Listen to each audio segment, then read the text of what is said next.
kundi ang kanyang ama na nagsugo sa kanya.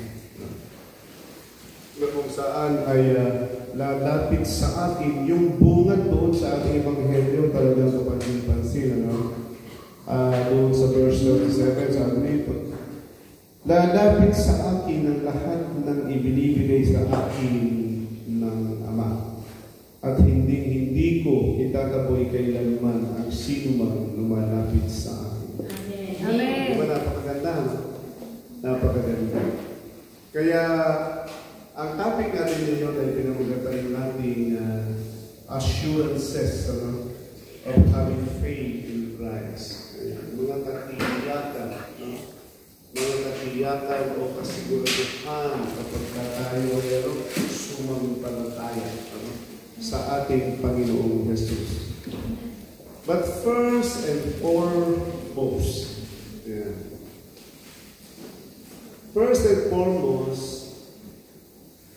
sino ngayon nag-lead sa atin upang tayo sumampalataya sa Panginoong Jesus? Leaders. Ha? Tira. Sino? Banal na Espiritu. Ayan. Sige pa. Sino pa? Si Yahweh El Shaddai. It's the Father. It's the grace of God. Kaya kapag nag-ugat na kaagad, nagkaroon tayo ng pananampalataya sa Panginoong Jesucristo, nangungusap na kaagad sa atin ang grasya ng Diyos. Amen. Di ba sabi sa ating Ebanghelyo? Lalapit sa akin ang ibibigay ng Ama sa akin. So, hindi tayo makalalapit sa Panginoong Jesus kung hindi tayo dadalhin ng grasya ng Diyos sa Kanya. Kung hindi tayo dadalhin ng Ama sa Kanya. Nakita niyo? So, that's the beauty of our faith. Kung tayo ay sumasampalataya sa Panginoong Jesucristo, meaning nangungusap na kaagad sa atin ang presensya at grasya ng Diyos. Kaya nga doon magmula kung nakipansin nyo, yung ating Ebanghelyo, sa 37, sa opening at saka sa huli, ay nakapaloob tayo sa grasya ng Diyos. Napakaganda, my dear brothers and sisters. Sabi sa John 6:44, di ba?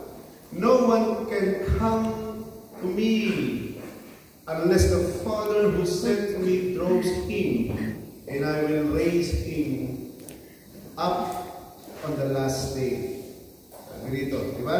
So, walang makakalapit sa akin malibang dalhin siya ng Amang nagsuko sa akin, at ang lalapit sa akin ay muli kong bubuhayin sa uling araw.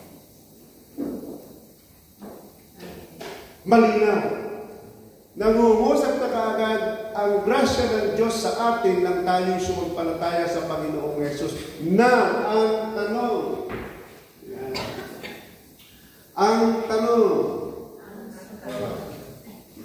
kailan tayo lumapit sa Panginoong Yesus?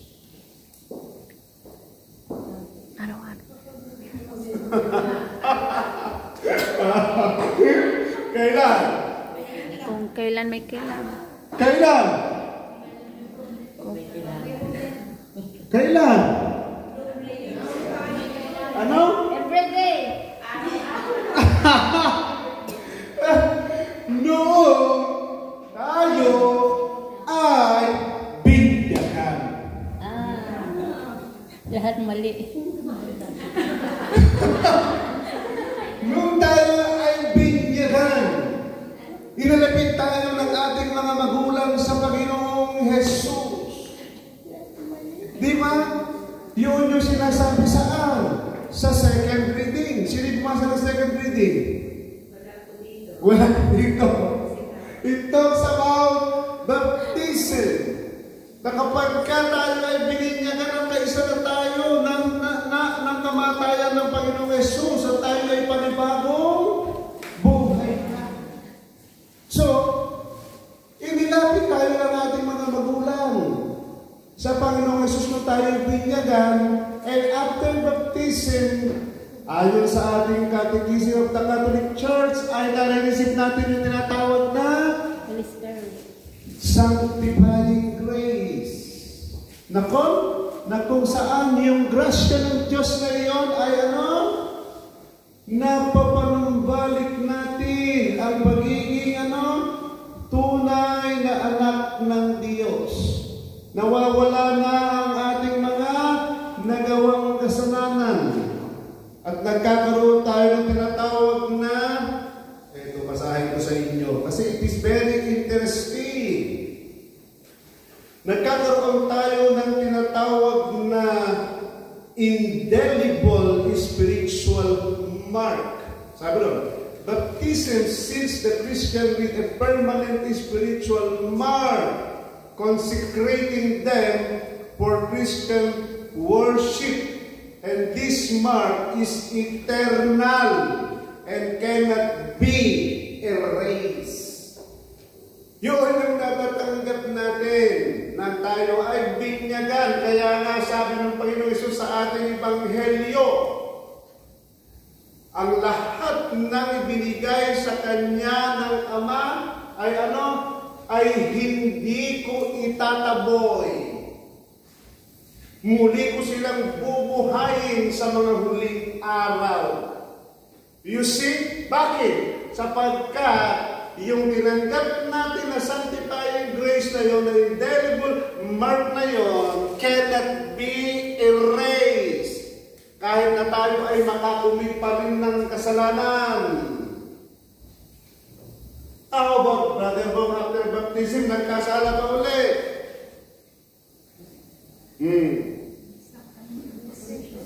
Ano? Kaya nga meron tayo Repentance. Sacrament of Confession. Sacrament of Reconciliation. Yan yung nilalaman ng ating Ebanghelyo. Na kapag kayo nilapit tayo sa Panginoong Hesus, kahit kailan, hindi tayo mapapahamak. Bakit? Bakit, Brother Bo?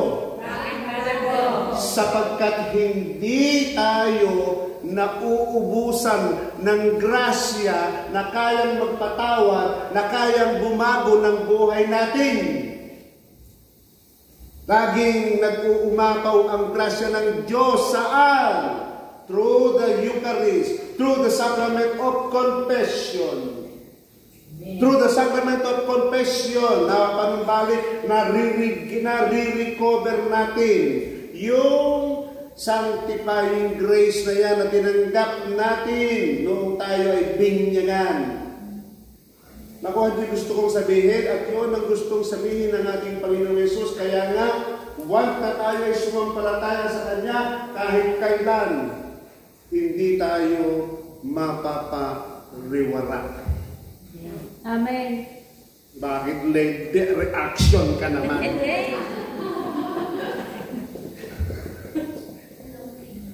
Naiintindihan niyo po ba mga minamahal mong kapatid sa Panginoon? Sapagkat napakalinaw ng sinabi ng ating Panginoong Jesus, lalapit sa akin ang lahat ng ibinibigay sa akin ng Ama, hindi ko itataboy. Kailanman, sabi ito, kailanman ang sino ang lumalapit sa akin, ako'y lumaba mula sa langit, hindi ko pang gawin ang sarili kong kalooban, kundi ang kalooban niya na nagsugo sa akin. At ito ang kanyang kalooban, ang huwag kong hayaan mapahamak ang kahit sinuman sa mga binigay niya sa akin, kundi ang buhayin ko silang muli sa huling araw. You see, very clear. Ayaw ng Panginoong Jesus na may kahit na isa man mapahamak sa lahat ng sumasampalataya sa Kanya, sa lahat ng ibinigay sa Kanya ng That's the beauty of our faith. Tingnan mo yung katabi mo, katabi. Katabi. Alam mo ba? Alam mo ba? Kahit mamatay ka, mabubuhay ka pa rin. Mabubuhay ka pa rin. That's true. That's good. That's it. Kaya nga, itong ebanghelyo natin ngayon ay binasa sa All Souls Day para ipagdasal natin ang ating mga mahal sa buhay na mga sumasampalataya. Kaya nga, once na sumampalataya ka, mamatay ka man, hindi ka dapat nawala ng pag-asa. Bakit? Sapagkat ipagdarasal ka ni Sister Lynn, ni Sister Marie. Amen. Totoo yun. Lalo na pagka sa rosary nabanggit ang pangalan ng mga yumaong mga mahal sa buhay. Totoo yun, my dear brothers and sisters. That's the beauty of our faith. Kaya nga palaging sinasabi ng Panginoon, rejoice always in the Lord. Rejoice. Sapagkat hindi tayo dapat malungkot. Lahat ng mga nanampalataya, mamatay man ngayon, mabubuhay din sa mga huling araw. Amen. Amen. Amen. Tasan kami yung gusto nang mamatay.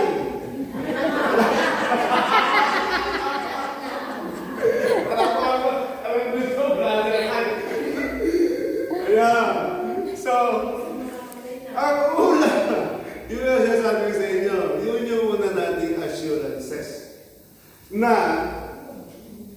kapag tayo sumampalataya sa ating Panginoong Jesus, sumasa atin na kaagad yung presensya, yung grasya, nangungusap na agad sa atin yung sanctifying grace na nagmumula, walang iba kundi galing sa banal na Espiritu sa pamamagitan ng God the Father. So, napakasarap na isipin, no? Na ang pananampalataya ko pala sa Panginoong Jesus ay sumasa akin na pala kaagad ang grasya ng Diyos. Nangungusap na pala sa akin kaagad ang presensya ng Diyos. Kaya, napakasarap, my dear brothers and sisters, na isipin palagi yun. Sa araw-araw, sa natural, sa ordinarily, sa ordinarily of our life. That having faith in Jesus, hindi lang si Jesus ang kasama mo, kundi maging ang Diyos Ama. Napakaganda at napakasarap na isipin. Pangalawa, my dear brothers and sisters, pangalawang assurances. Ayan. Pangalawa ay yung tinatawag natin, we shall never fail. Kung tayo ay sumasampalataya sa Panginoong Jesus, hindi tayo kailanman mapapahiya. Hindi tayo kahit kailanman mabibigo. Paano yung brother ko? Paano yung brother ko? Bakit maraming nabigo? Nabigo sa pag-ibig. Maraming nabigo. Nabigo sa trabaho. Ano kayo dyan? Hindi bigo yun. Hindi bigo yun. God is redirecting you. Tandaan niya. Walang pagkabigo. Bakit? Napakalimutan mo sinabi ng Panginoong Jesus, hindi ko kailanman itataboy ang mga inilapit sa akin ng Ama. So, hindi tayo mapapahiya kapag talaga tayo lumapit sa Panginoon. Amen. Kaya hindi tayo dapat pala talagang malungkot. Hindi talaga tayo dapat palang mag-ako. Mag-alala. Kaya pala sinasabi ng Panginoon, huwag kayong mag-alala. Huwag kayong matakot. Mag-alala kayo sa ng pagkakataon. Kasi napakanino ng sinabi ng ating Panginoong Jesus, hindi ko kailanman sila itatago. Pansinin niyo, sa kasaysayan ng Biblia, mayroon bang napahiya na lumapit kay Kristo? Wala. Pansinin niyo, yung mga ketongin, yung mga yung ilaalihan ng demonyo. Nako, yung bulag, yung pipi, yung 12 taon na dinudugo na babae, lahat na lumapit sa si Sakeo. Pansinin niyo, may nabigo pa sa kanila. Wala. Ay, tingnan mo yung katabi mo. Bakit malungkot ka? Bakit malungkot ka? Pero pwede tayo matitig po sa paglapit natin sa Panginoon. Kasi pinapangalagaan niya tayo. At pinuprovide niya kung ano talaga yung para sa atin. Kaya yung akala mo na na mga kabiguan mo, hindi yung kabiguan, it is redirected. Para sa, para sa mas kapaki-pakinamang sa iba at kapaki-pakinamang sa Diyos. Tandaan niyo yan, my dear brothers and sisters. Bakit yun? Bakit, brother ko? Kasi nga, nakapalaog tayo sa plano ng Diyos. Di ba? Ang kalooban ng Diyos, ang kalooban ng Amang nagsugo sa akin ay ang alin? Ang pangalagaan tayo ng Panginoong Yesus at muling buhayin sa mga huling araw. Kaya nga once na nag-breed na yung nagkaroon na tayo ng tinatawag na gift of faith na mula sa Diyos, ang sarap pakinggan, ang sarap isipin na tayo ay nakapaloob na saan? Sa plano ng Diyos. At ano ang plano ng Diyos sa bawat isa sa atin? Sister, ano ang plano ng Diyos sa atin? Ang mabigyan ng buhay na walang hanggan. Very good. Natinig mo lang sa likod eh. Isang buhay na ganap at kasiyasiya. Ito yung madalas kong sinasabi sa inyo. Ito yung madalas kong sinasabi sa inyo. Ang plano ng Diyos sa atin, isang buhay na ganap at kasiyasiya, it is constant. What I mean, hindi natin ito kaya baguhin. Isa lang ang plano ng Diyos sa atin. Magkaroon tayo ng buhay na walang hanggan, magkaroon tayo ng isang buhay na ganap at kasiyasiya. Yan lang ang plano ng Diyos sa atin. Tandaan na. At hindi natin yan kayang baguhin.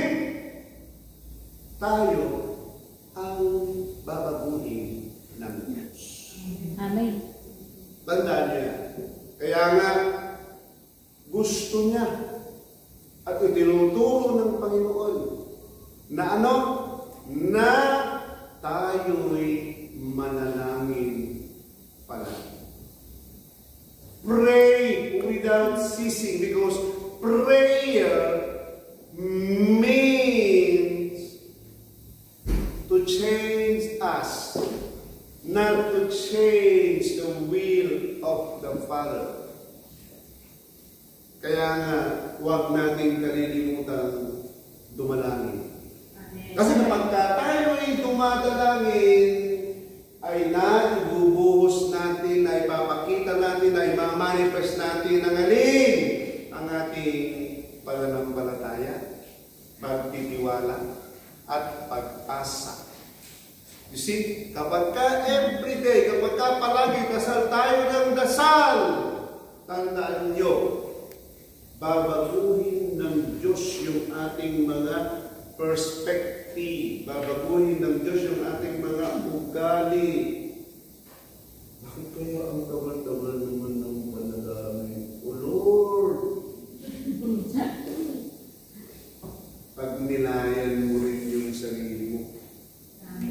Amen. Pag nilayan mo rin yung sarili mo. Kasi, you really deserve it. Pag nilayan mo rin yung sarili mo. Kasi, baka mayroong ipinagagawa si Lord sa iyo na ayaw mong gawin. Tinatamad ka. Diba? Nilayan mo rin yung sarili. Kasi, tandaan nyo, nakapaloob tayo sa plano ng Diyos.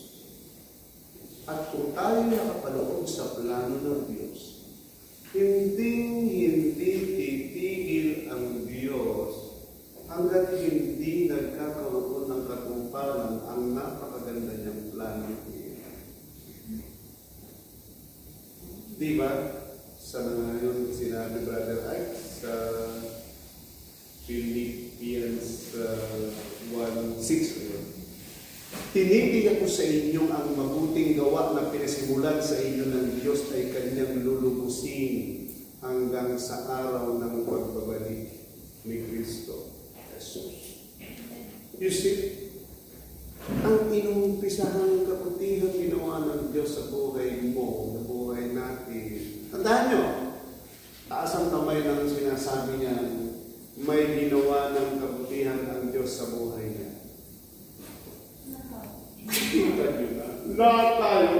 Amen. So meaning, hindi titigil ang Diyos hanggat hindi nagkakaroon ng manifestation ang napakaganda niyang plano sa buhay natin. Amen. He will come into completion, my dear brothers and sisters. Tayo lang ang matigas ang ulo. Tayo lang ang mareklamo. Nako, tayo lang ang mapaghanap. Kulang sa pansin. Nagagalit, nagtatampo. Nako, nadadaig. Nahihigitan. O, di ba? Ano yun? Yun ay, mga selfish. Ayaw mo na dyan. Ayaw mo na rito. Ay, bakit siya ang galing-galing niya? Ay, bakit siya rito? Bakit hindi man lang ma-appreciate yung mga ginagawa ko? Napubulol na nga ako memorize ng kanta. Sabi ni Sister Jessie. Ano si brother ko, nagiging sister.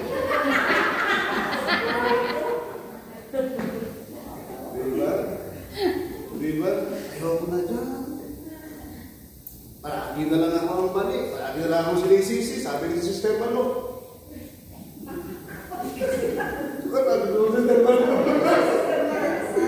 Diba?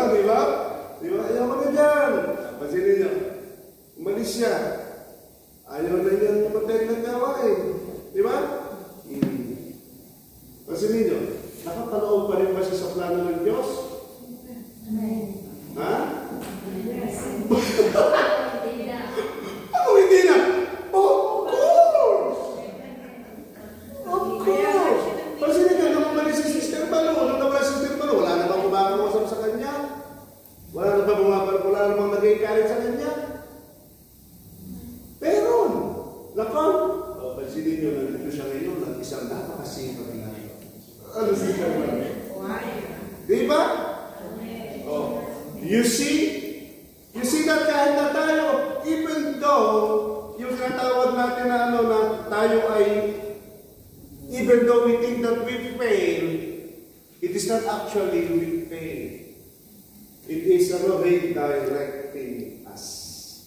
And by redirecting us, we learn along the way. Lakon, Sister Malo. You see? Now you see.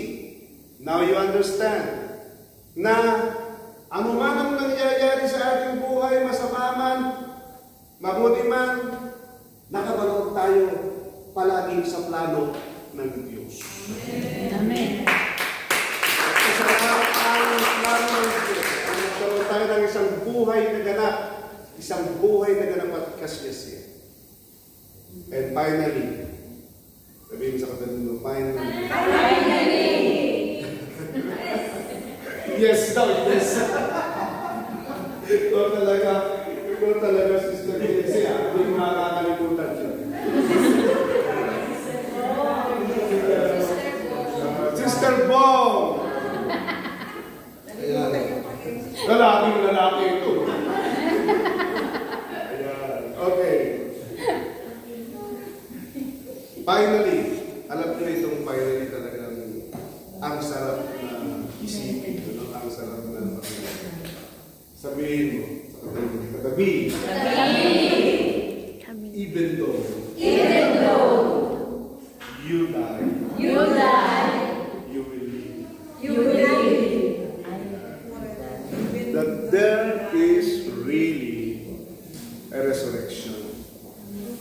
Lahat ng mga namatay ay muling mabubuhay. Amen. Na sumasampalataya sa Panginoong Jesucristo. Amen. Kaya nga, ngayon ito yung pagbasa, napakaganda ng pagbasa nito. Kasi, pansinin nyo, nang mamatay sila sa yung pulubi, hindi sila sa una kaibigan niya. Yung pulubi at saka yung mayaman. Diba? Mayroong bangin na pagitan. Hindi, sabi ni Abraham doon sa matanda, hindi makakaparini ang mga nariyan at hindi makakapaririyan ang mga narito. Dahil pinapasawsaw yung dulo ng daliri. Para malamigan man lang yung kanyang tila dahil naglalagab sa hell. So, kung ganon amang Abraham, papuntahin niyo na naman po ang patay na nabuhay sa aking mga kapatid. Meaning saan pinapupunta? Sa kanyang mga kapatid. Saan? Sa lupa. Sa lupa. Now, ano sabi ni Abraham? Anong sabi ni Abraham? Sa kanila na ang prophecy. Iyon. Nasa kanila na ang mga sinulat ni Moises at ng mga propeta. Sino yun? Walang iba kundi ang Panginoong Jesus. At ano sabi ni Abraham? Pakinggan nila iyon. So meaning, our faith, yung kahihinatnan natin after death, tandaan nyo, can be done here on earth. Dito lang sa lupa natin maaayos ang ating kahihinatnan. Kaya nga, yung mga faithful departed na mga mahal natin sa buhay ay ano?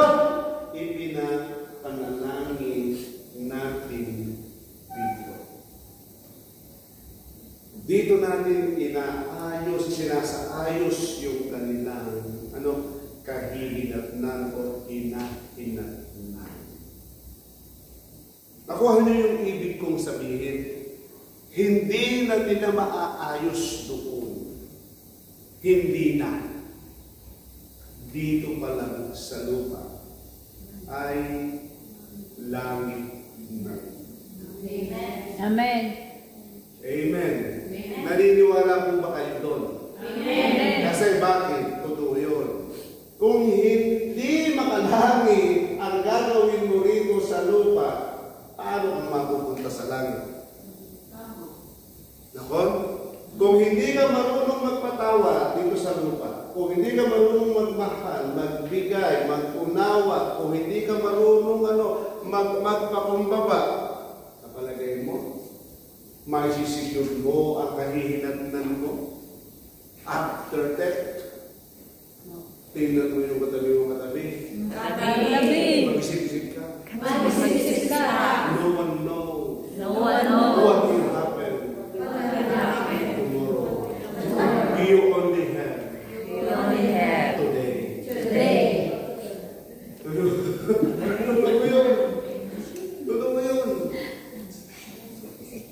Kapag ka ba tayo ay hindi na nagising bukas ng umaga, patay.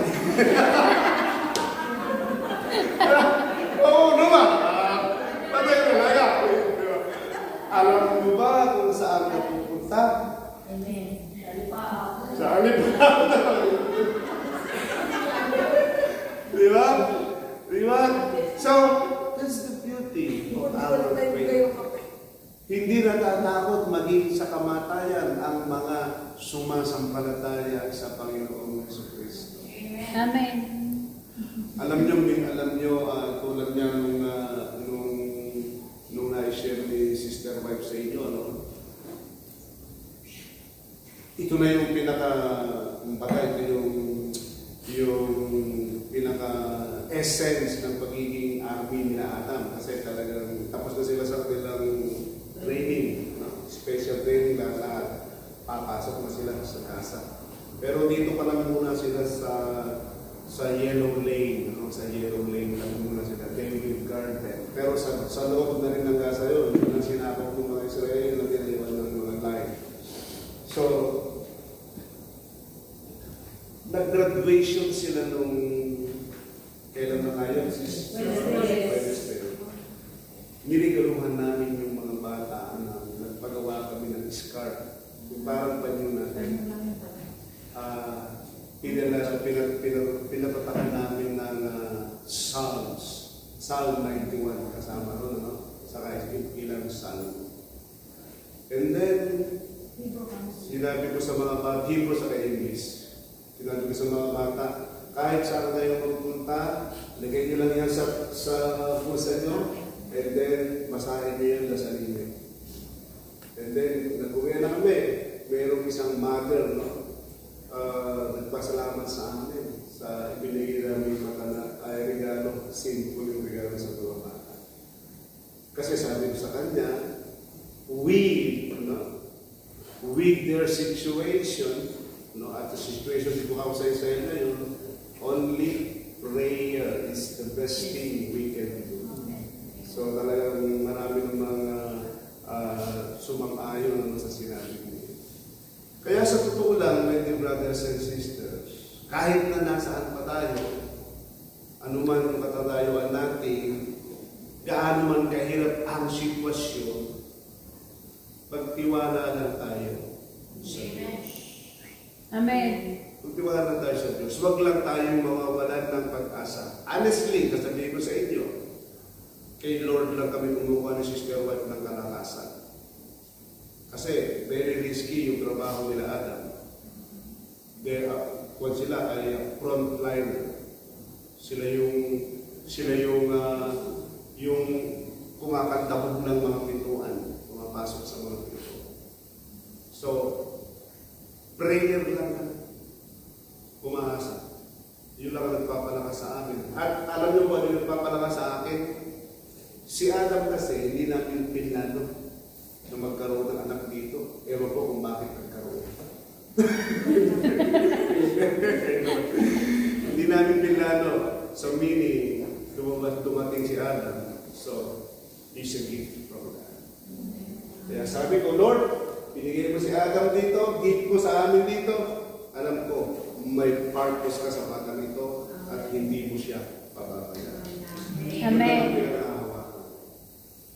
Prayer, trust, faith, kahit na maraming pagsubok na pinagdaraanan, hindi ako nawawalan ng pag-asa. Bakit sabihin niyo? Bakit Father ko? Lahat tayong sumasampalataya ay nakapaloob sa plano ng Diyos. Amen. Huwag kang bibitiw sapagkat hindi titigil ang Diyos hanggat hindi nagkataroon ng kaganapan ang napakaganda niyang plano sa buhay. Amen. Kaya sabihin mo sa katabi mo, katabi. Katabi. Tumayo ka na, tapos na.